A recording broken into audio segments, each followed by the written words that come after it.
Assalamualaikum warahmatullahi wabarakatuh. Perkenalkan Gus Baha, nama saya Boyi, mungkin agak beda dengan pada umumnya. Saya bukan dari kalangan santri, tapi ketika mendengar ceramah Gus Baha pada awal-awal saya kuliah itu merasa kok kayak sebelumnya kenapa tidak masuk santri aja gitu. Karena ternyata toh yang diajarkan juga banyak dasar-dasarnya atau prinsip-prinsipnya yang sama dari jalur berpikir dan lain sebagainya. Yang ingin saya tanyakan di sini adalah ketika Gus Baha menyampaikan tentang diroyah, mungkin singkat saja Gus, apakah diroyah ini alat atau ilmu universal yang bisa digunakan ketika berdialog dengan orang-orang yang mengatakan itu kan kaidah kalian gitu, itu kan kaidahmu. Ada hal-hal yang memang tidak bisa dipersamakan atau tidak bisa digeneralisir.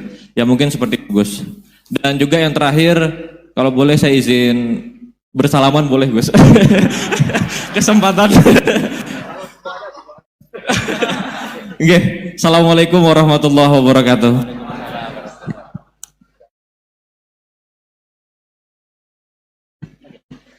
Baik, kita kumpulkan dulu satu lagi, ya.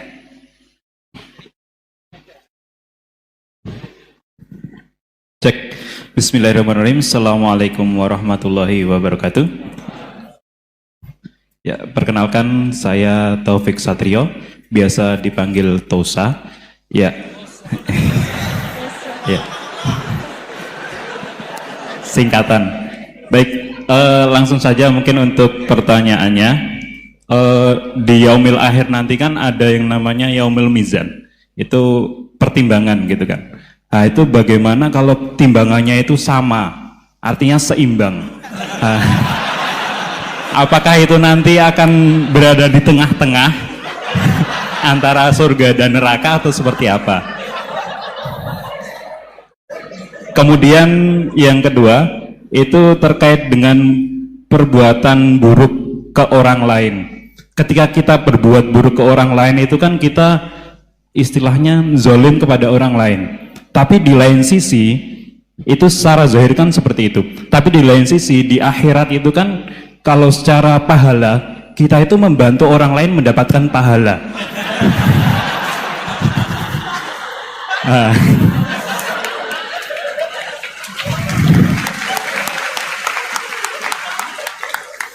Jadi, seperti apa Gus? Terima kasih. Assalamualaikum warahmatullahi wabarakatuh. Terima kasih Mas Tosa, ya. Silakan Ibu, ya.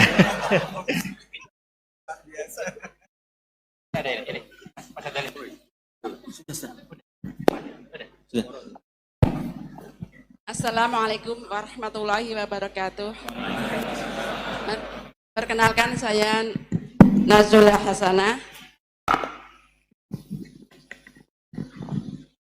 Mau bertanya, apakah perbedaan NU sama Muhammadiyah?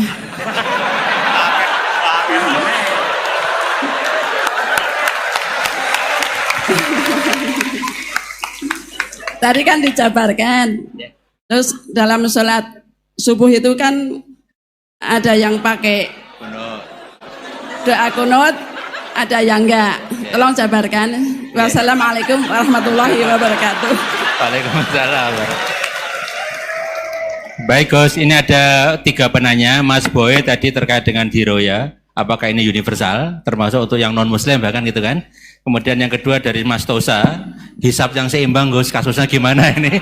Yang kedua terkait dengan kalau berbuat buruk kan membuat pahala untuk yang bersangkutan itu, seperti orang puasa dikasih minum gitu kan ya. Ya. Terus kemudian Bu Hasanah, ini beda antara NU dan MU, kira-kira itu ya. Silakan saja. Ya.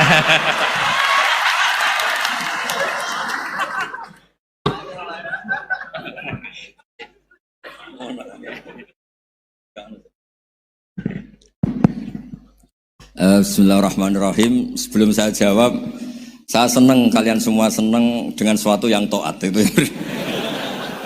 Banyak orang untuk senang nunggu maksiat dulu. Mungkin melihat perempuan yang tidak mahram, melihat sesuatu yang maksiat. Jadi ini spesial. Majelis ilmu tapi apa? Senang. Ini sesuai rencana Tuhan lah. Seorang itu senang dengan taat, senang dengan ilmu. Ini luar biasa, no? Luar biasa. Tadi pertanyaannya kalau diroya, jadi Islam itu agama untuk logika objektif. Jadi diroya itu ya global, universal. Misalnya saya beri contoh Tuhan yang satu. Itu dulu, saya ulang lagi, dulu itu ada imam namanya Imam Amudi. Itu pengajar matematika, Mas Boy. Pengajar matematika. Itu kan nggak lazim, tapi kiai kok pengajar apa? Singkat cerita, ini cerita keramat. Kalau kalian nggak paham ya keramat sendiri. Jangan nggak paham menentang. Singkat cerita, di antara keramat beliau itu Allah itu nyuruh para malaikat disuruh ngaji matematika sama dia. Ngaji tauhid, tapi disebut sama Allah ngaji matematika. Ternyata apa? Cara ngajarkan gini. Misalnya ngajarkan diterangkan gini. Titik. Angka 2, 3 sampai 1 miliar 1 triliun. Nisbatus naini ila ma la nihayatalah. Itu nisbatul fard asli. Angka itu entah 2, entah 3, entah 1 miliar, semuanya dibanding angka 1 itu namanya cabang. Tetap yang al-aslu itu angka 1. Itu otak siapapun, itu akan ekor dengan logika tadi. Bukan kita Muslim. Semuanya akan tahu angka berapapun jumlahnya, tetap asal-usulnya angka 1. Terus dia gambar, ya gambar apa saja, gambar masjid, apa gambar sapi atau gambar apa saja. Dimulai 1 titik. Gambar ruwet maupun gak ruwet tetap saja dimulai 1 titik. Nuktotul wujud. Jika kalau zaman saya ngaji, Pak Rektor ngaji dulu diterangkan semua makna Quran ada di Fatihah, Fatihah ada di Bismillah ya, Bismillah itu ada di titiknya. Titiknya bak. Nah, kenapa ini hebatnya Quran? Kenapa dimulai dari 1 titik? Untuk maklumatkan semua alam raya ini dimulai dari 1 titik, yaitu wujud Allah. Logika seperti itu kan orang nggak nerima gimana? Gambar seruat apapun dimulai dari mana coba? 1 titik. Angka sebesar apapun dimulai angka apa? 1. Jadi diroyah itu ya universal gitu maksudnya. Ya gitu Mas Bay ya. Jadi diroyah itu universal. Ya soal ada yang belum dapat hidayat apa itu nomor 2, tapi logika yang dibangun Islam itu. Terus pertanyaan kedua apa? Draw tadi, bisa. Kamu ingin draw? Ini kasus ini, nggak pernah ngaji Quran itu. Di antara yang diterangkan Quran detail itu Ashabul A'raf apa? Ashabul A'raf, orang yang baiknya sama buruknya itu imbang. Itu sudah disediakan nanti di surga itu ada pagar. Kamu ingin di situ? Pagar pembatas, apa? Pagar pembatas. Di surga enggak, neraka enggak. Jadi kejadian surga dan neraka itu gini, tak terangin ya. Jadi kira-kira gini, kan hisab itu hanya rubu'un nahar, sekitar 2 jam, 2 jam setengah selesai. Jadi satu dunia ini dihisab Allah, hanya Allah butuh waktu 2,5 jam. Rubu'un nahar. Kenapa gitu Pak Rektor? Karena semuanya datang ini sudah terindikasi dan itu sudah jelas. Misalnya orang yang soleh banget, wajahnya bersinar, bahkan semua tubuhnya bersinar. Yas'anuruhum baina aidihim. Yang pas-pasan, ya sinarnya pas-pasan. Sehingga nanti yang punya sinar cukup di kanan. Yang kelip-kelip agak ini, yang rawan kesaruk ini. Yang gelap gulita langsung di kiri. Nah itu terus, faduri babenahum bisurin lahubab. Terus Allah langsung bikin pagar. Nah yang rawan kesaruk pagarnya yang kelip-kelip tadi. Yang temangsang ini. Karena yang jelas hitam di kiri, yang jelas putih kanan. Yang abu-abu ini sama malaikat digaruk saja. Nah, terus temangsang di Araf itu. Nah, terus setelah dipagar ini dia punya kegiatan. Kalau melihat neraka bilang Rabbana srif anna adzabal jahannam. Kalau melihat surga ya Allah, ma kuntu asqa khalqik. Saya ini hamba Engkau yang tidak paling sial dan Kau Maha Rahman. Tolong saya jangan dihadapkan ke neraka lagi. Karena itu menyiksa. Wa ahraqaka. Ya ketika melihat neraka itu dia komentar, ya Allah, neraka ini begitu merusak wajah saya. Hawa panasnya itu sudah menghancurkan semua. Baunya juga agak enak. Saya minta saya dihadapkan ke surga. Bersama Allah. Tapi kamu tidak minta lagi kan? Tidak, saya hanya minta itu tok. Gitu. Nah ini saya pandu. Kalau kamu ngalami tak pandu. Kalau kamu ngalamin tak pandu. sama Allah terus diberi janji supaya tidak minta yang lain. Tidak, saya tidak akan minta lagi. Terus melihat surga. Nah, di surga melihat orang kayak gitu kan, di surga nanti kalian kan hura-hura semua. Wah, istri yang di dunia kurang cantik, rewel, yang di surga itu istrinya cantik semua, gak rewel semua. Gak minta belanja, cantiknya tidak usah ke salon, pokoknya top lah. Terus dia melihat, tersiksa, cara Jawa ngiler. Wih, masa ngelihat tok? Akhirnya ya lama-lama berani ngajukan, ya Allah masa ngelihat tok? Gitu. Dikasih masuk gitu. Ya, terus tapi kamu kan janji tidak minta lagi. Ya, terus ngerayu-ngerayu Tuhan lagi. Akhirnya walhasil nanti kalau betul-betul A'raf itu nasibnya akhirnya masuk surga. Tapi tadi digarap dulu lah, dikerjain dulu. Itu lama sekali perjalanannya, memang lama sekali. Nah soal orang membunuh itu, apa contohnya tadi? Berbuat buruk sama orang lain, ya apapun lah. Berbuat buruk sama orang lain itu, kalau faktanya nanti tobat, Allah yang bisa ngelola itu. Makanya Nabi pernah senyum-senyum, pernah tertawa-tawa. Sungguh ketika Allah menghendaki rahmatnya itu semuanya indah. Yaqtulul qatil fayatubu hadza. Jadi ada orang nyun sewu membunuh, terus dia tobat serius. Kemudian al-maktul yang dibunuh ini masuk surga karena madlum. Qatilnya karena tobat serius juga masuk surga. Ya begitu juga di kedzaliman-kedzaliman yang lain. Jadi ya makanya tobat itu penting sekali. Ya taruh saja begini yang terkenal ya, contoh Wahsy itu jelas di surga karena syahid dibunuh Wahsy. Apa Hamzah? Hamzah ini jelas di surga karena matul syahidan, dibunuh secara syahid oleh Wahsy. Tapi karena Wahsy tobatnya serius, nanti juga di surga. Begitu juga keburukan-keburukan yang lain. Jadi tobat ini misalnya ada orang hartanya dicuri. Tentu yang dicuri ini kalau dia orang baik, ya mungkin secara formal lapor polisi. Tapi kalau dia orang baik mungkin ridho lah, sudah itu, sudah ridho kan. Berkahnya ridho, dia menjadi orang baik karena ridho diuji Allah, hartanya apa? Dicuri. Kemudian yang mencuri tobat. Entah harta itu dikembalikan, entah dikasihkan masjid sebagai amalnya yang dicuri, entah apa-apa. Allah ngasih tobat orang ini. Kemudian sama-sama jadi orang baik, kemudian sama-sama di surga. Makanya itu Nabi sampai senyum-senyum, betapa rahmatnya Allah tidak terbatas. Sama lagi, betapa rahmatnya Allah tidak terbatas. Bahkan qatil sama maktul bisa ngopi di surga bareng tadi itu. Karena ya tadi, masyhur itu. Yang paling legenda dalam sejarah Islam kan, saya pernah membunuh orang yang sangat dicintai Rasulullah. Sebagai tobat saya akan membunuh orang yang paling dibenci Rasulullah. Singkat cerita, Wahsy ini menangi bunuh Musailamah al-Kadzdzab, orang yang ngaku-ngaku Nabi yang merusak tatanan apa? Islam.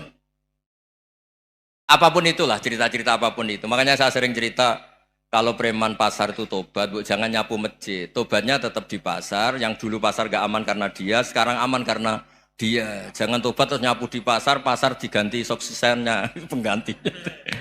Itu nggak fair apa?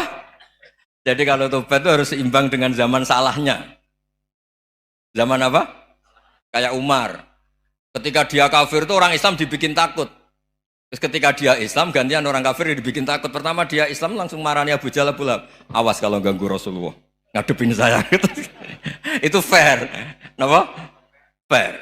Jangan tobatnya bikin orang takut, lah tobat ke masjid, nyapu. Yang di pasar diganti penggantinya tetap gaduh.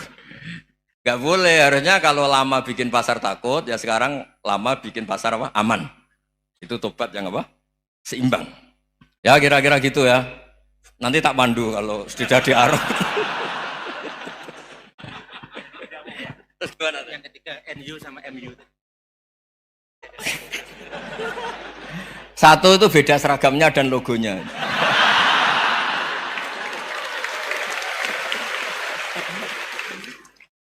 Kedua, nama ketua umumnya. Ketiga, tanggal acara besarnya. Muktamar Muhammadiyah dan NU itu beda. Sudah beda satu abadnya. Tentu dulu Muhammadiyah. Tapi begini ya, perbedaan itu nggak bisa dihindari. Karena tadi ada sudut pandang apa? Ada sudut pandang, itu nggak bisa dihindari. Ini cerita yang nyata ya. Saya ulang lagi, senyata-nyatanya. Andaikan betul Rasulullah itu hanya kunut 1-2 kali, maka kalau menurut mazhab Syafi'i, apa salahnya melakukan sunnah terus-menerus meskipun Nabi itu melakukan hanya beberapa kali? Karena pertama sesuatu yang pernah dilakukan Nabi pasti akan menjadi sunnah yang terus menerus. Nabi itu puasa Senin Kemis juga tidak selalu. Salah kalau ada orang bilang Nabi malah takut kalau ibadah sunat dilakukan terus menerus karena nanti takut diwajib. Itu masyhur dalam kaidah usul fikih. Tapi yang tidak kunut juga tidak salah karena ya tadi Nabi ya pernah kunut, Nabi juga pernah tidak kunut karena nabinya orang banyak. Kan bukan nabi kelompok tertentu, no? Jadi sederhana. Terus menyangkut ini dengerin betul, sujud. Sujud itu banyak ulama yang mengatakan untuk sah itu harus melibatkan 7 anggota. Umirtu an asjuda ala sab'ati azumin al-jabha wal yaden wal rukbaten wal qadamen. Saya diperintahkan sujud itu melibatkan 7 anggota, yaitu jabha, yaden 2 tangan, 2 lutut, terus 2 qadamen. Tapi Imam Syafi'i ngendikan, andaikan ada pendapat yang mengatakan ukurannya cukup jabha, maka itu juga benar. Karena Nabi ketika sujud ngendikan sajadalaka waj'i wa sam'i wa basori. Ya Allah telah sujud ke engkau wajah saya, jabha saya. Nabi tidak menyebut tangan, tidak menyebut rukbaten, tidak menyebut qadamen. Ini wajah tu wajah, ukurannya itu hanya jabha. Itu kayak iya kayak enggak. Nah hal-hal seperti itu yang menjadikan ada ijtihad. Ijtihad itu satu pemikiran yang cara sudut pandang itu kayak iya kayak enggak. Nah itu terus ada al-madhaibul arba'ah. Terus ketika implementasi di Indonesia, dulu Mbah Ahmad Dahlan juga ngaji Mbah Soleh Darat. Mbah Hasyim Asy'ari juga ngaji Mbah Soleh Darat. Ketika di Mekah sama-sama ngaji Syekh Khotib Minangkabau. Sama-sama ngaji Syekh Mahfud Termas. Jadi ya kalau di keluarga kita itu ya biasa aja perbedaan-perbedaan itu selama masih ilmiah dianggap biasa aja. Karena memang ngelola sudut pandang itu nggak bisa ditertibkan. Nabi Yahya itu suka berkawan orang soleh. Karena berkawan orang soleh itu enak. Tapi kalau Nabi Isa suka dadani desa-desa tertinggal yang masih macam-macam. Ketika ditanya, kenapa engkau suka berkawan orang-orang gitu? Ana tabibun udawil mardo. Di mana-mana kiai itu ya nyembuhkan yang sakit. Jadi kalau dakwah yang sudah iman tuh akeh tunggale gitu. Tapi dakwah gitu kan tantangan. Itu sudut pandang. Ada nabi itu yang tertawa terus guyon terus. Yang satu murung terus. Ya sama Nabi Isa dan Yahya kan satu angkatan. Mali aroka dohikan fakaan nama tak manumin makrillah. Kamu kok tertawa-tawa terus seakan-akan nggak ada adab saja. Yang satu tanya, Mali aroka abisan kaan nakata kenatu mir rahmatillah. Wong kok murung terus, kayak dunia orang rahmat deh. Nah anda ini orang hebat. Guyu banter ya iso, nangis banter ya iso. Nah itu sudah orang kombinasi itu. Isa ya mau, ya mau, Muhammadiyah ya gelem, NU ya gelem. Ya maksudnya sudah biasa aja. Karena tadi konstitusi NU yang mengatakan ibadah harus ikhlas karena Allah, Muhammadiyah juga sama harus ikhlas karena ya sudah kalau karena Allah sudah selesai kan. Yang menjadi masalah itu kan identitas untuk hadun nafsi untuk diri sendiri. Kalau kita ikhlas masalahnya apa? Coba masalahnya apa coba? Imam Syafi'i pernah di Masjid Abu Hanifah yang tidak kunut. Beliau enggak kunut. Ketika tanya, 5 ada tarok tal kunut, ikroman di hadal madhab. Saya menghormati madhab ini. Jadi ya biasa. Sebaliknya juga sama. Orang-orang Hanafi kalau Imam Syafi'i kunut ya ikut kunut. Karena kalaupun Anda yakin itu tidak disyariatkan, kamu juga yakin itu tidak membatalkan apa? Sholat. Itu yang perlu dicatat. Kalau Anda tidak yakin sunat, kan tidak yakin kalau itu membatalkan sholat. Jadi sebetulnya kalau dianalisis secara keilmuan itu ya semuanya normal. Karena tadi Rasulullah itu al-bahrul muhit, Nabi itu lautan yang luas sekali. Orang akan mengambil air sesuai kapasitas masing-masing. Dan akan merasakan kualitas air juga sesuai kapasitas masing-masing. Orang yang sangat haus melihat air seteguk ini luar biasa. Tapi yang tidak haus mungkin melihat itu biasa-biasa saja. Jadi makanya saya mohonlah, sudahlah itu biasa saja, apalagi secara sanad ya sama, secara tradisi sama. Ya soal perbedaan tidak harus dengan NU, antara Muhammadiyah juga biasa beda. Mungkin di UI antar rektorat juga beda-beda. Yang satu suka dekat rektor, yang satu suka enggak. Monggo asal itu niatnya ikhlas. Terakhir saya beri cerita, ada sahabat ditanya, "Sifli wajah Rasulillah." Coba tolong saya ceritakan wajahnya Nabi kayak apa. Sahabat tuh nangis senangis-nangisnya. Kenapa engkau menangis? Saya itu tidak pernah melihat wajah Rasulullah SAW. Loh kenapa? Engkau kan sahabat. Sungkan. Sebagai bentuk penghormatan saya tidak berani melihat wajahnya. Sebagai bentuk penghormatan pada waktu Nabi, saya tidak berani sowan. Nabi di dalam punya keluarga, punya istri, punya cucu. Kalau saya sowan tuh ganggu. Ya masuk akal. Bentuk hormat itu tidak ganggu kan. Tapi ada orang-orang yang bentuk hormat, bentuk sayang itu sering datang ke majelis Nabi. Sama-sama masuk akal. Bisa didebat gimana? Sama-sama masuk akal. Ya sudah, itu ijtihad maksudnya. Itu ijtihad, itu sudah sama-sama masuk akal. Abul Hasan Asyadili itu kalau kemana-mana pakai mobil mewah, pakai baju mewah. Ketika ditanya, Anda ini ulama kok pakaiannya mewah, mobilnya mewah? Ben wong ra kepikiran nyangoni ya. Lah tapi nek kowe tawaduk melas terus dibalekno umbalmu sakit. Ngono ra iso mulai kiai ini. Ya tapi misalnya semua gitu mesti ada yang salah paham, itu keangkuhan. Tapi kalau semuanya kelihatan gembel, nanti orang trauma jadi kiai. Takut kayak itu. Ya sudah, itu wilayah ijtihad, sudah tidak usah pokoknya sudah, yang penting ikhlas. Anda berani tanggung jawab nanti ketika ketemu Allah Subhanahu wa taala. Nggih, ngoten. Assalamualaikum warahmatullahi wabarakatuh.